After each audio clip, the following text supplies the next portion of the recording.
Un soldado de apellido Guarache, destacamentado en Reynosa, pidió permiso para viajar un fin de semana al Estado de México, para casarse, y el siguiente lunes regresaría a la base. El 29 de marzo su unidad lo esperaba en la terminal de autobuses, pero nunca llegó.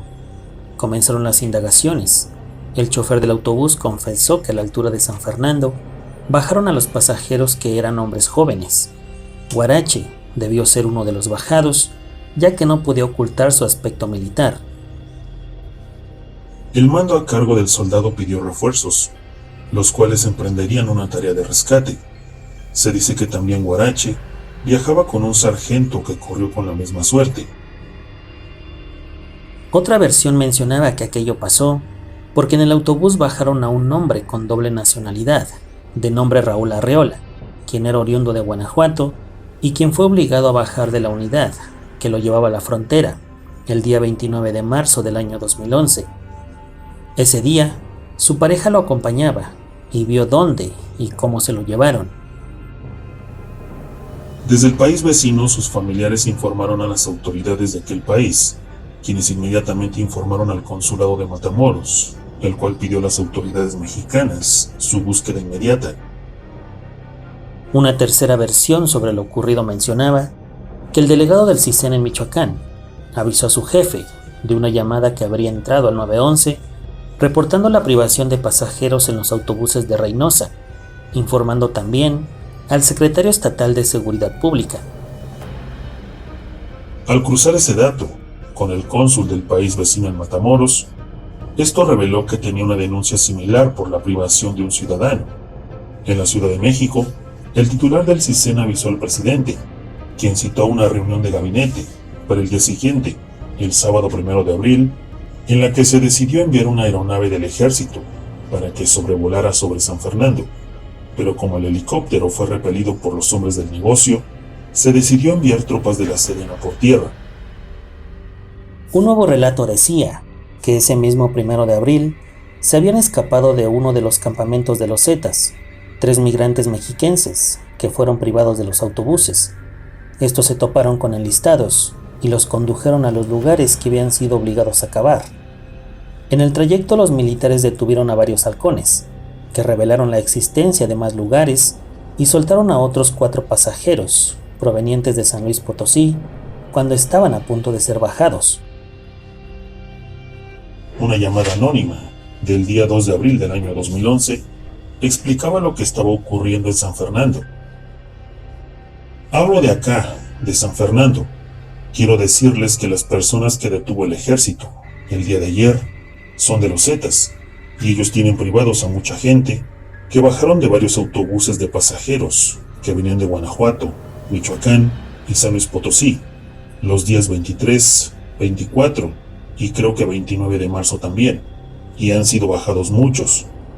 Desconozco por qué lo hacen, solo quiero que se haga justicia, ya basta de todo, investiguen y verán. No sé dónde los tengan, solo vi que los bajaron de allá de la loma, y eran de las líneas de Omnibus y Oriente, que se dirigían a la frontera. Un enlistado que estuvo con el soldado del Estado de México, que recién se había casado, contó sobre él lo siguiente. No me acuerdo de su nombre completo, se apellida Guarache, es del Estado de México. Este amigo era soldado raso, hacíamos trabajo de apoyo en operaciones. Él solicita su permiso, se lo niegan, tratan de disuadirlo para que no vaya, pero teníamos conocimiento de que era muy riesgoso.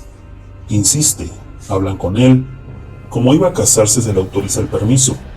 Viaja, a hacer lo que tenía que hacer, regresa y ya no llega a buen destino. El hombre dijo que eran versiones que él había escuchado, que no tenían la información precisa, pero que siempre había alguien que hablaba. Este muchacho, dicen que se casa, regresa y en el camino se va comunicando. Manda fotos a su familia, mandan a una escolta, no menos de 2 camionetas, con 10 o 12 elementos para recogerlo en la terminal, en el horario que iba a llegar, pero no llega.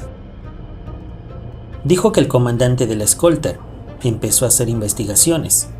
Presionaron a los de la línea de autobús para que dijeran qué pasó, pero no querían hablar. Entonces supieron que todas estas líneas tenían ese mismo problema.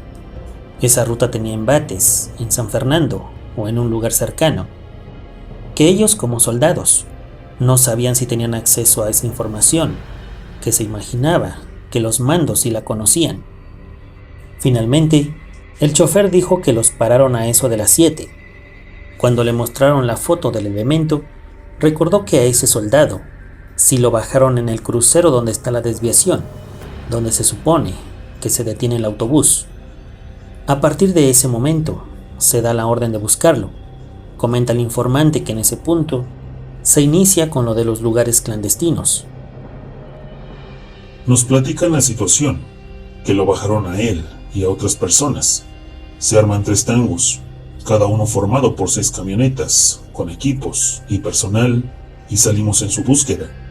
Nos distribuimos: San Fernando, Vallehermoso, Ciudad Mante, Ciudad Mier, lugares cercanos. Eran lugares a los que no entrábamos. Después nos enteramos que ni siquiera los del Ministerio Público se metían, y si lo hacían, era de entrada por salida. Durante los recorridos escucharon que comenzaron a pedir apoyos para acá y apoyos para allá. Los tangos ni siquiera descansábamos. Dormíamos o comíamos, donde se podía, siempre en permanente alerta. Empiezan los llamados, pero la misión era saber qué pasó con Huarache. De repente nos topamos tango con tango. Te paras a saludar a los amigos y nos dicen que ya agarraron a alguien. Primero interrogaron a un halcón y le extraen información. Dice algo de Huarache, le piden más información y detienen a una persona que le decían el Güero. Supuestamente él era el responsable del grupo y dicen que se encargó de todo con Huarache. A él le hicieron eso porque descubrieron que era militar. Nosotros teníamos un dicho: si te llegan a agarrar, corre. Es mejor que suceda en ese instante, si no quieres que te hagan lo que ya sabemos. Se supone que le encontraron al Güero la placa de identificación de Huarache. Él da la primera información de que tenían tiempo haciendo esto, parando y bajando gente de todo tipo.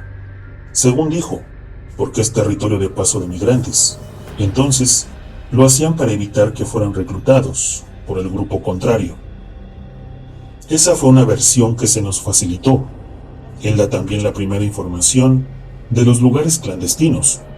Empiezan a buscar en las milpas y se dan cuenta de que sí había personas. Eso desata más búsquedas, más investigación y sale todo, que no era el único lugar, que había varios sitios así. El informante dijo que él no estuvo en los hallazgos de los lugares, pero que antes a sus compañeros los escuchaba decir: sacamos a tantos, que él veía que en las noticias daban información de que eran 30 y tantos o 40 y tantos, pero que en realidad eran muchísimas más. Si decían las noticias eran tantos, la suma era 4 o 5 veces más de lo que informaban.